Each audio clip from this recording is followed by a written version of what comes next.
Hey guys, last AMI day, let's do it. Okay, so it says each equation defines a function. Write an equation for the inverse function. Okay, so I'm just going to split my screen up into 3, 2, 3. All right, so the first one is y of x equals 65 plus 5x. Okay, so remember, if you want to, if it's not, so it's not as confusing, you can change this function notation to just change it to a y, whatever you want to do, just whatever the name of it is. So we have 65 plus 5x. All right, so remember, when we're doing inverse functions, there are 2 steps. So the first step is to solve for the other variable. All right, so that's exactly what I'm going to do. So right now it's solved for y, so we need to solve it for x. So when we're solving for another variable, we always just go to the term that's furthest away from the variable we're solving for. So we need to get rid of this positive 65.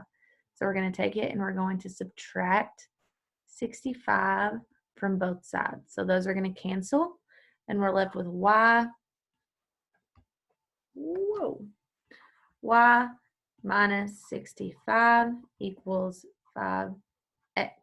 Okay, so that's 5 times x, so we're going to divide both sides by 5, and we're left with x equals, that's 1y divided by 5, so that would be 1/5 y, and then a negative 65 divided by 5 is going to be 13.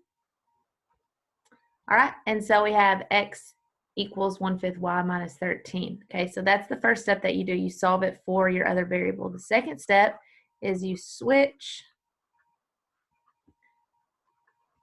the 2 variables. Okay, so we're just going to change that to y equals 1/5 x minus 13. All right, and now we have this that is set equal to y and this one up here that's set equal to y, and they aren't the same equation. So remember, when we're talking about the inverse, we have to put this little guy right there to show that it's the inverse. Okay, so if you want to attempt number 2 and 3 on your own right now, you can pause the video, go ahead and work through them, see if you've got it, and then you can come back and check and see if you did it correctly. But if you're still a little confused, you can just follow along with me.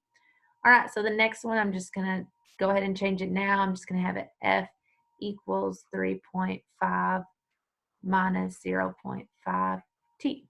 Okay, so again, my first step is to solve for the other variable.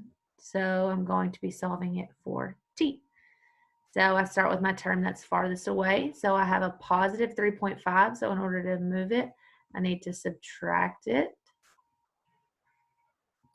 So those are going to cancel. I'm left with f minus 3.5 equals negative 0.5 t. Okay, so now I'm going to divide it by 0.5.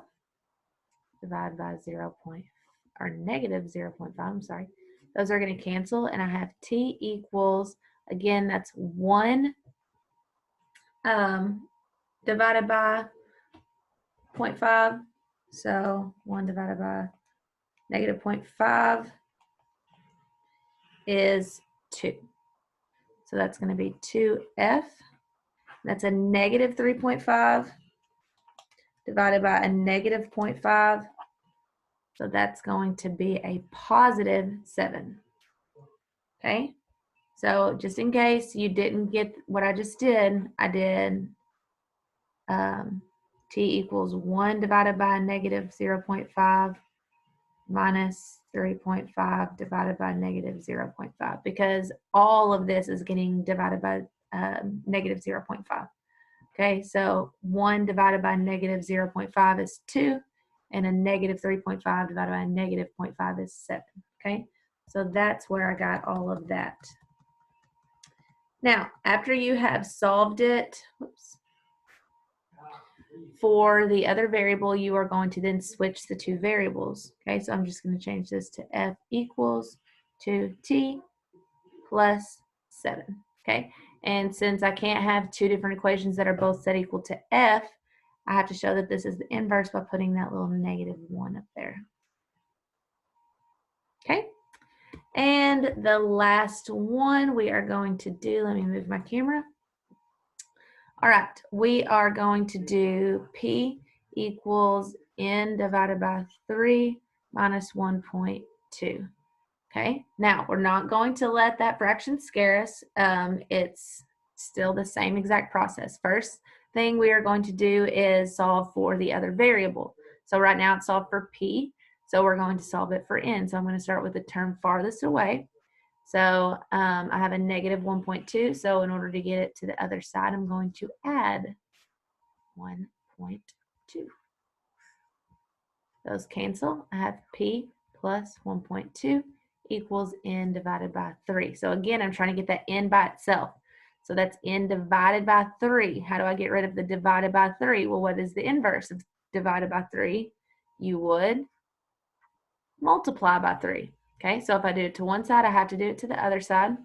I'm going to multiply that by, do it to the other side. I'll multiply that by 3. So I have n equals 3 times p plus 1.2. All right, now, I don't want you to leave it there. I want you to get in the habit of trying to continue simplifying it. So we know that if we have a number on the outside of a parentheses, we want to distribute it through to everything else. So that's n equals 3 times p is 3p. 3 times a positive 1.2 is a positive 3.6. Okay, and we can't simplify any further, so we will just leave it like that. All right, so first step is complete. We have solved for the other variable. Now we just have to switch our two variables out. Okay, so to show that it's its inverse, we have to put the little -1, and that is the answer. All right, AMI questions are finished. We are going to go into a new skills next week. So make sure that you are keeping up with that. I will post some information. By the time this video comes out, I'll probably have already posted it, hopefully. But if you have any questions about how that's going to work or what we're going to do with that, just send me an email. And if it's specific to a question, make sure you